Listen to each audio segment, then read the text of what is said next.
Let's talk about it. Joining us today on our Let's Talk About It panel, we have the youth leader of Connections to Christ Ministry, Brandon Jackson, and we have the founder of JF Ministries and PCP Entertainment, Pastor Jamaal Francois. How y'all doing today? Doing well, doing well. Thank y'all for being here. Definitely appreciate you for being here.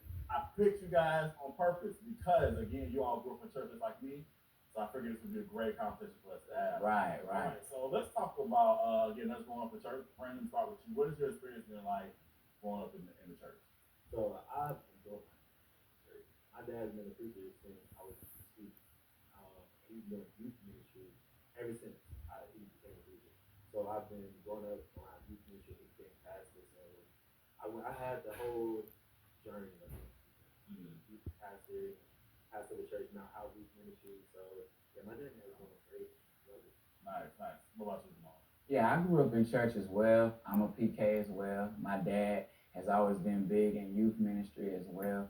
I was born in Dayton, Ohio. My dad was a minister and a basketball coach of a Christian academy. So I was heavy in the church ever since I was born.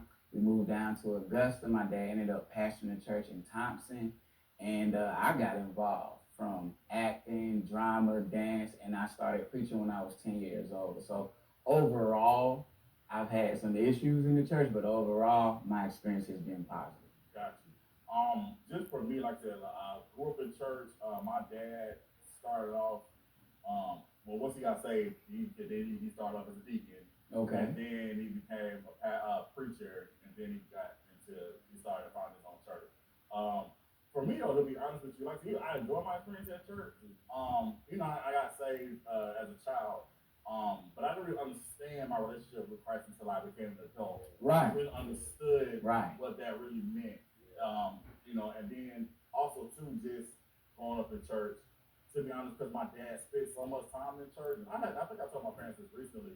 I actually was a little upset about it because I felt like the church took my daddy away from the house. Wow. You know what I'm saying? Because he spent so much time in doing church. It was like, Right. where my dad at? Or, so not saying he wasn't a part of our lives, but I just felt like Right. that he was at church a lot. Yeah. Yeah. And then why we gotta be at church all the time. Yeah. Right. So I definitely feel you on that.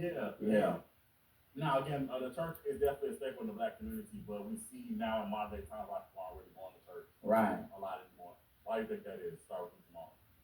Well, from personal experience and other testimonies, a lot of people have been hurt in church. You know, church is supposed to be a place where you get healing, where you get deliverance, where you get educated, on what the Word of God says and how to apply it in everyday life. And people are coming there for a safe haven, and sometimes they're abused. They're manipulated, intimidated, and dominated. And some people, let's just be real, they use the Word of God for their own personal benefit. And the church has not had a lot of good experience lately, even when we look out, in the press. Even if we look in this city, there's a lot of talk about situations that have happened in the church, and people just don't trust a lot of pastors anymore. Gotcha.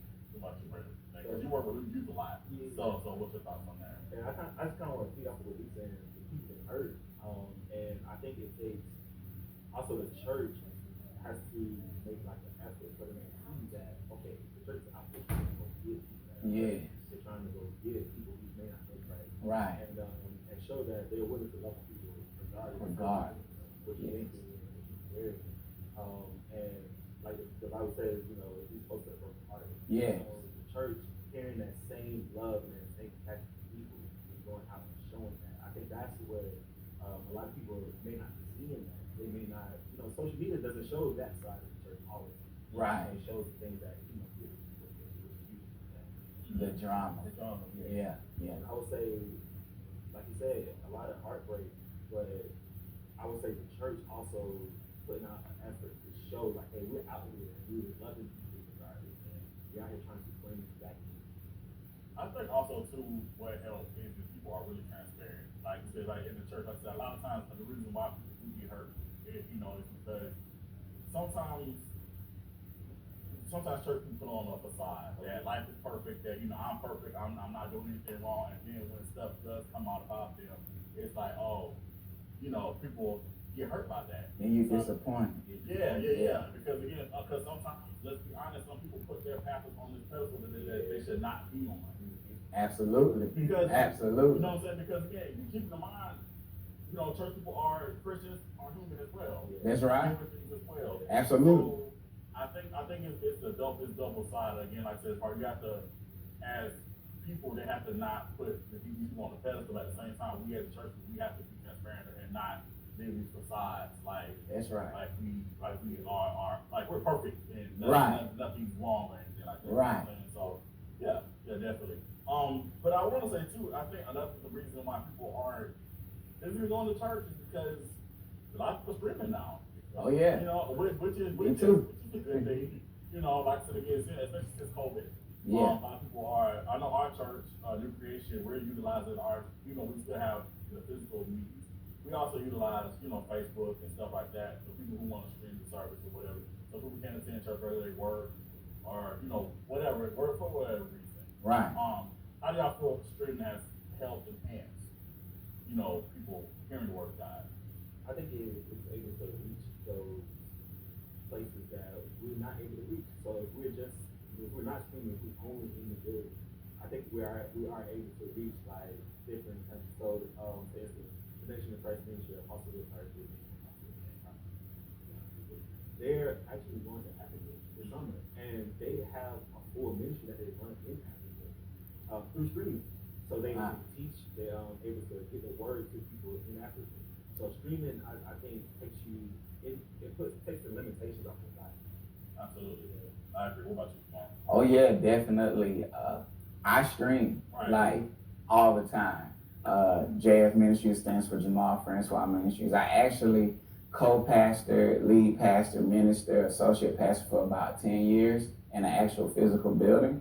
And we were streaming there. And then when the Lord led me out to do, you know, my ministry full time, I said, I want to go to YouTube. So I have Bible study every other Wednesday at 7 p.m. on YouTube, and it's lit and it's convenient. And another thing about streaming is there's the replay. So you have a ministry that's running 24 hours a day for the broken, for the hurt, for the strong, and for the weak, you know, to get encouraged, to get that word when maybe your pastor might be asleep or the church in the doors is closed, but you can be up and still getting fed that word. Absolutely. Yeah. Well, fellas, thank y'all so much for the honest conversation. We definitely appreciate it. We want to keep the conversation going for sure. Send us an email at theculture@wwf.com or go to our website, wwf.com/culture. Coming up, one of my favorite chefs stops by. But first, I'm having a conversation with actor and my friend, Kente Scott.